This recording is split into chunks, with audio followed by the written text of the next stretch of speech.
ริ่มเป็นการ อ๋อ กูทำเป็นการละ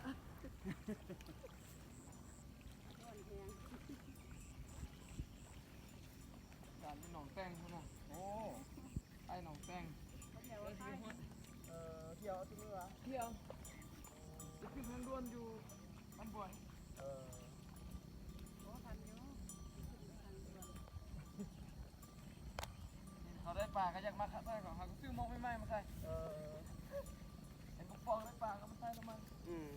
แม่งหมันเนาะนี่มันขึ้นในสาม เนื้อมันเงียบไปแล้วเลยตอนนี้ อันนี้นะนี่ปลาหามนทุกวันเนี่ย อันนี้เหมือนกันแล้วแต่ว่าไส้ตันมันผสมได้ไปที่ป้องกับ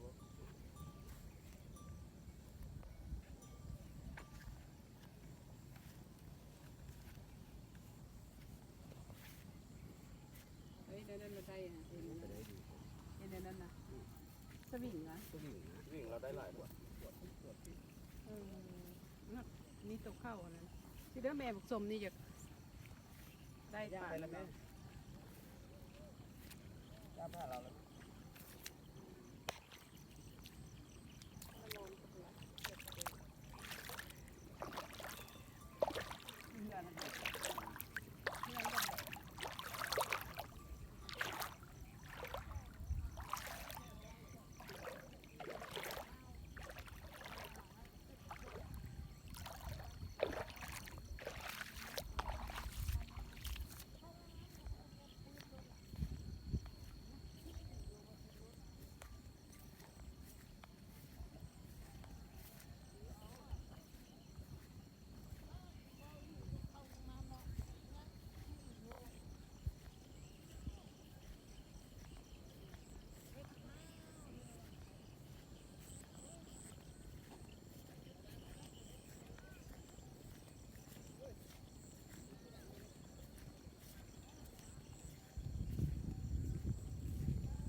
ได้หลายบ่